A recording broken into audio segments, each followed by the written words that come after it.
na, ang dami nangyayari. Oo, kanina nga, no? Sinampahan nga ng sa ombudsman si ang ating vice presidenteng si Sara Duterte. So, at napipinto na rin sa February 6. Sabi nga ni Professor Liguta, nako, abang-abangers kayo. Parang ang daming mangyayari. Bukas sa Feb 6. Oo, Feb 6. More or less expected naman dahil nabalitaan na natin na mangyayari ito. No?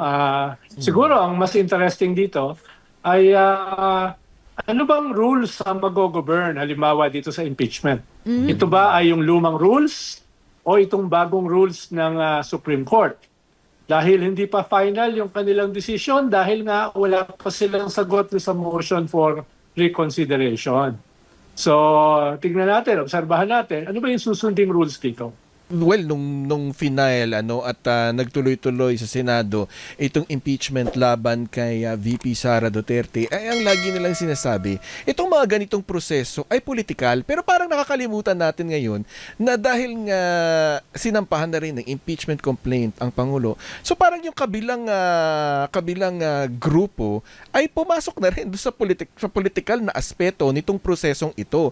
So ano yung ibig sabihin po nito, Sir Ronald? Well, siyempre, tapatan na yan, di ba? Pero so far kasi, ang tingin kasi nila ay weak na yung presidente, malapit na maging lame duck dahil may negative 3% yung kanyang disapproval rating, no? At tingin nila palapit na ng 2028 at walang tumatayo na malakas na kandidato yung administrasyon, pantapat kay Sara. Kaya ang tingin nila, kasuhan na natin, impeach na natin. Dahil very vulnerable na siya at very weak na. Ang problema, nung nabasa ko yung articles of impeachment na final sa presidente, medyo natawa lang ako ng konti. Dahil yung isang article of impeachment ay about yung kidnapping ni President Digong ng ICC at sinisisi sa presidente. No, so nagmukha pang kidnapper ngayon yung presidente. Tapos yung dati pang sinasabi ni Harry Roque, yung pagdodroga. Na di ba naglabas pa sila ng video na parang fake naman. So kung yan yung magiging articles of impeachment, baka hindi yan ganun kalakas. Kaya ko po naitanong yan, Sir Ronald, kasi yung nangyari rin naman kahapon sa Senate Blue Ribbon Committee, nung isang araw sa Senate Blue Ribbon Committee, yung nabigong iugnay talaga, yung especially yung bahay na sinasabi dyan sa isang exclusive village sa Makati, kaya dating Speaker Martin Romualdez, may ganung angulo rin no? So how do we make out of all these pieces of the puzzle para makumpleto yung political na aspeto ng ating bansa? Well, meron kasing humarap na dalawang testigo na nakita daw nila si Diskaya na parang representative, no, para bumili ng isang bahay diyan sa Forbes, no, na bahay yata ni Doris Magsaysay Ho. No? Kaya at yung parang representative, yung attorney Paras, nung bumili ay nakaupo daw sa tatlong kumpanya na link kay Speaker Martin. So, kwento sabi nga mismo ni Senator Ping Lacson ay very tentative pa naman yung ebidensya. Kaya balak nilang ipatawag si Attorney Paras para magbigay ng linaw. Sino ba talaga yung kanyang nire-represent? At ano ba talaga itong tatlong kumpanya na ito? Pero for now, ay wala namang diretsong ebidensya linking the speaker. For now. No? For now. Pero siyempre, dahil medyo controversial si Speaker Martin dahil kay Saldico at iba pang mga nagli-link sa kanya, ay medyo lumalabas yung kanyang pangalan dito. Pero for now, ay katulad nito nakaraang hearing, wala namang ganong kakongkretong ebidensya linking him. At ang mas compelling dito ay yung minority report na binabanatan yung pamumuno ni Senator Ping Lacson sa Blue Ribbon na bakit daw hindi niya pinapatawag at idinidiin si Speaker Martin at saka si Saldico. Ang sabi naman ni Senator Ping Lacson, At pinatawag naman nila si Saldico. Pero siyempre, mahabang proseso pa yan dahil nasa labas siya ng bansa at tinutugis siya ng gobyerno. Yung kay Speaker Martin naman, ang sabi ni Senator Ping Lacson, wala pa naman talagang tumetestigo laban sa kanya. Maliban kay Saldico na wala naman dito at si Gutesa na missing din. No? Kaya sinagot niya yung minority report. At binanatan din niya yung minority report dahil gumawa sila ng minority report, wala pa yung majority report. No? So sinimulan natin ang link. Makikita mo yung kwan. No? Kaya makikita mo na pinipilit i-link dahil nga very controversial si Speaker Martin at this point. So, inumpisahan natin ng linggo na mayroong impeachment complaint laban sa Pangulo. Nagkaroon ng Senate Blue Ribbon, yung pagpapatuloy ng investigasyon ng Senate Blue Ribbon Committee. At kanina ay si dating Senador Antonio Trillanes naman ay pumunta sa Ombudsman para maghain ng graft at plunder na reklamo sa Ombudsman. So, ang dami na nangyari Wednesday pa lang. Saan pa mapunta to? Asahan pa ba tayo this week? Of course, tingin ko nga baka may magsampa na ng impeachment sa Vice President, hindi na sa Ombudsman. No? Dahil yung purpose ng plunder case ay hindi naman para matanggal yung presidente dahil impeachable position siya. Pero ang pwedeng gawin ng Ombudsman ay halimbawa, buksan yung kanyang bank accounts in relation dito sa plunder case na matagal nang gustong gawin ni Senator Trillanes. At mga iba pang ebidensya na pwedeng lumabas kahit hindi siya matanggal sa posisyon. Dahil hindi naman daw siya immune from suit. So pwedeng magsampahan ng plunder kahit hindi siya matatanggal sa posisyon at itong plunder na ito ay magbubukas ng mga ebidensya na pwedeng magamit eventually sa impeachment.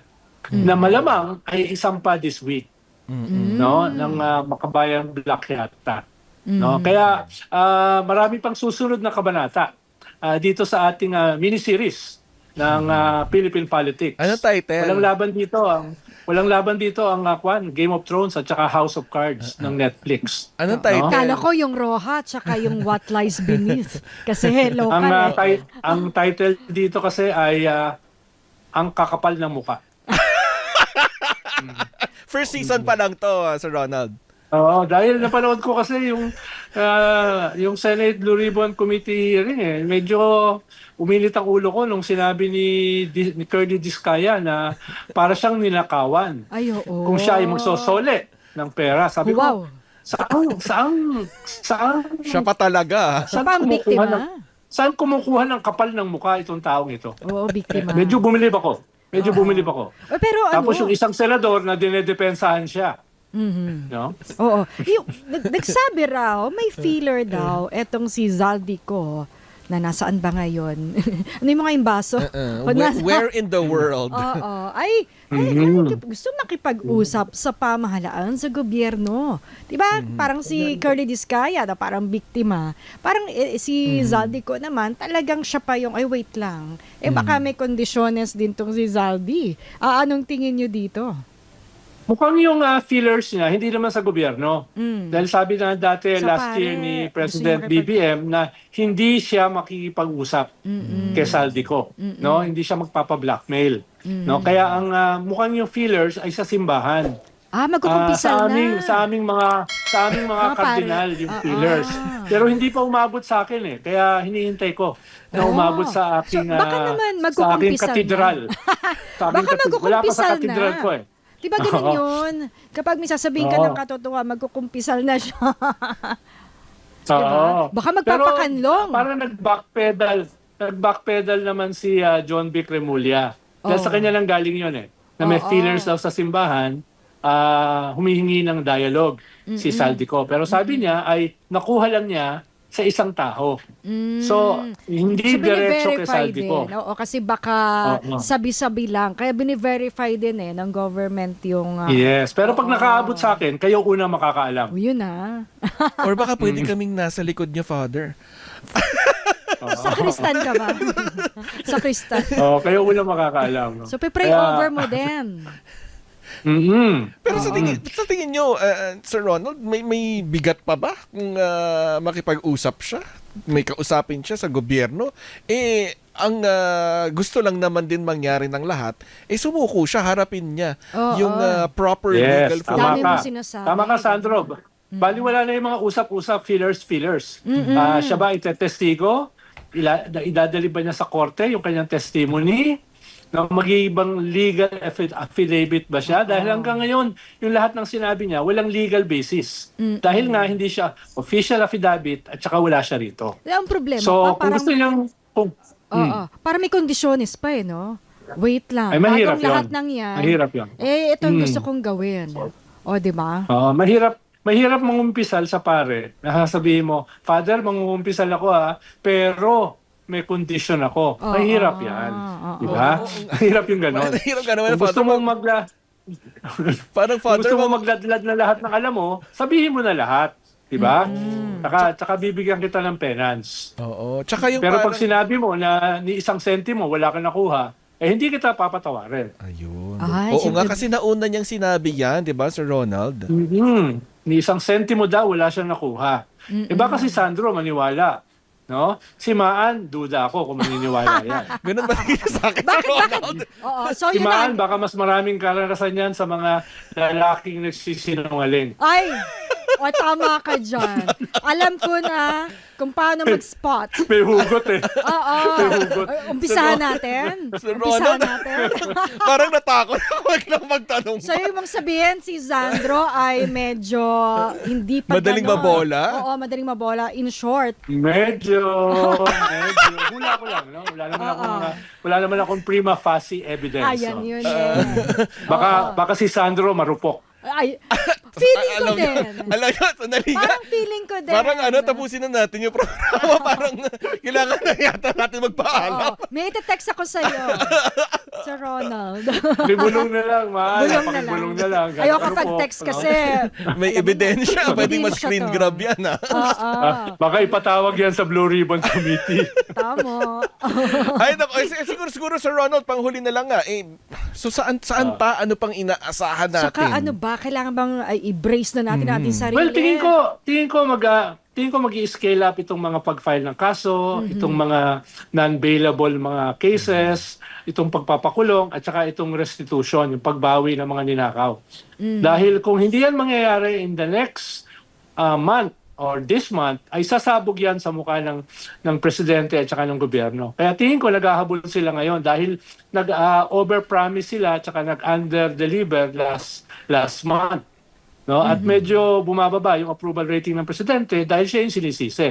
Kahit separate body yung ombudsman.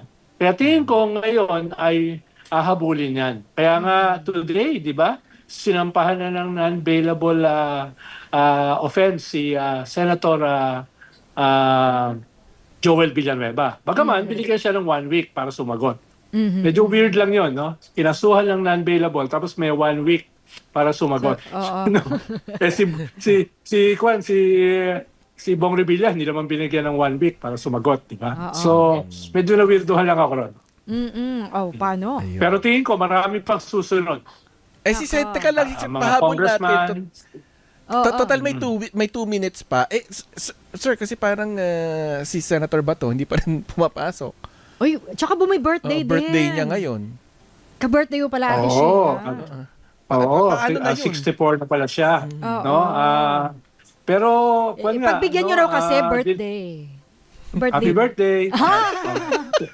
Pero dinipensahan siya last week ni Robin Hood Padilla.